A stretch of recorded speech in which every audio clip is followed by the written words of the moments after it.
Welcome back. ఎన్నికల ప్రచారంలో భాగంగా బెంగాల్లో ప్రధాని మోడీ మాట్లాడుతున్నారు. ఇప్పుడు లైవ్ చూద్దాం. टीएमसी चाहती है कि उसके तोलाबाजों को, भ्रष्टाचारी नेताओं को आतंक का खुला लाइसेंस मिले। इसलिए जब केंद्र की जांच एजेंसियां आती है तो टीएमसी उन पर हमले करती है, औरों से करवाती है। टीएमसी कानून और संविधान को कुचलने वाली पार्टी है। आप देखिए संदेश खाली में क्या हुआ, ये पूरा देश जान चुका है। वहां माताओं बहनों के साथ कितना बड़ा अत्याचार हुआ है, ये पूरे देश ने देखा है। हालात ये है कि हर मामले में यहां कोर्ट को खुद को दखल देना पड़ता है। यहां हर तरफ टीएमसी के सिंडिकेट का राज है। लोग अत्याचार सहने को मजबूर है।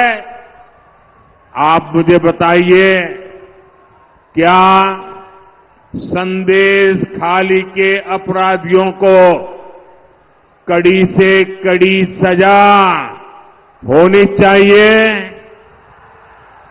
कड़ी से कड़ी सजा होनी चाहिए। उनकी जिंदगी जेलों में जानी चाहिए। क्या राशन घोटाला और टीचर भर्ती घोटाला करने वालों को सजा मिलनी चाहिए कि नहीं? सजा मिलनी चाहिए कि नहीं? मैं आज बंगाल की धरती से गारंटी देता हूं, ये जिन लोगों ने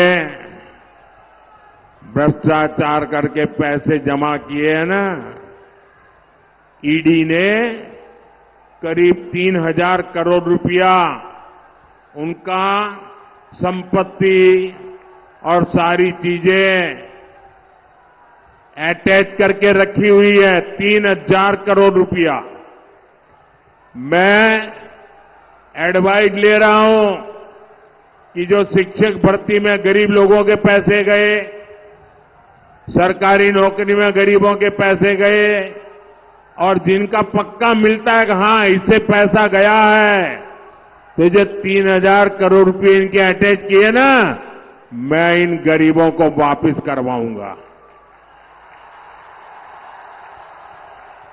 बेचारा टीचर की नौकरी के पैसा दिया, मैं उसको पैसा वापस करवाऊंगा। साथियों, टीएमसी, वामदल और कांग्रेस ने, ये तीनों एक ही चट्टे बट्टे के साथी हैं। टीएमसी, वामदल, कांग्रेस ने एक दूसरे के भ्रष्टाचारियों को बचाने के लिए ये इंडी गठबंधन बनाया है। मैं कहता हूं, भ्रष्टाचार मिटाओ। वो कहते हैं भ्रष्टाचारी बचाओ। आमी बोली भ्रष्टाचार छोड़ाओ, ओरा बोले भ्रष्टाचारी बचाओ।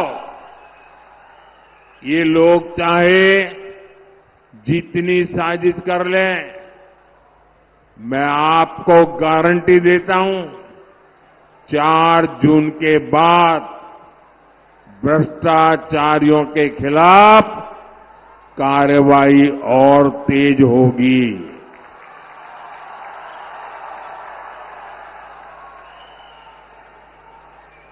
आप मुझे बताइए, इस देश में से भ्रष्टाचार जाना चाहिए कि नहीं जाना चाहिए? भ्रष्टाचार खत्म होना चाहिए। भ्रष्टाचारी जेल जाने चाहिए। टीएमसी का भ्रष्टाचार जाना चाहिए। ये मोदी की गारंटी है। एटा मोदी गारंटी। साथियों, ये बंगाल की धरती महान सपूत डॉक्टर श्यामा प्रसाद मुखर्जी की धरती है। जहां हुए बलिदान मुखर्जी, वो कश्मीर हमारा है। इस संकल्प के साथ हम भाजपा के कार्यकर्ताओं की अनेक पीढ़ियां आगे बढ़ी।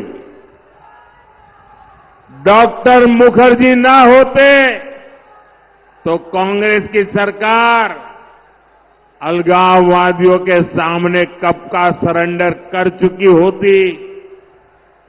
ऐसी कांग्रेस ने देश को आर्टिकल 370 जैसा नासूर दिया था। आज जब भाजपा की मजबूत सरकार ने आर्टिकल 370 की दीवार को हटा दिया तो कांग्रेस को दर्द हो रहा है। चिल्ला रहे हैं, आंसू बहा रहे हैं। कल कांग्रेस अध्यक्ष ने कहा है कि मोदी देश के दूसरे राज्यों में कश्मीर की बात क्यों करता है। दूसरे राज्यों का कश्मीर से क्या लेना देना। कांग्रेस के लिए कश्मीर कुछ नहीं, और उनका तो यही रहा है। कच्छथीवी भी उनके लिए कुछ नहीं, कश्मीर भी उनके लिए कुछ नहीं। लेकिन 140 करोड़ देशवासियों के लिए कश्मीर मां भारती का मस्तक समान है कि नहीं है। कश्मीर हमारा मस्तक है कि नहीं है। कश्मीर भारत का गौरव है कि नहीं है। और इस कश्मीर के लिए देश के हर राज्य के वीर जवानों ने शहादत मोल ली है, अपना जीवन समर्पित किया है। हमारे डॉक्टर श्यामा प्रसाद मुखर्जी बंगाल में जन्मे थे, बंगाली थे, लेकिन कश्मीर के लिए कश्मीर की धरती पर जाकर के अपनी जिंदगी दांव पर लगा दी और वो हमारे बीच नहीं रहे। कश्मीर के खातिर उन्होंने अपना प्राण त्याग दिया। इसी कश्मीर में शांति स्थापित करने के लिए कितनी ही माताओं ने अपने बेटों को खोया है। और कांग्रेस कहती है कि कश्मीर से बाकी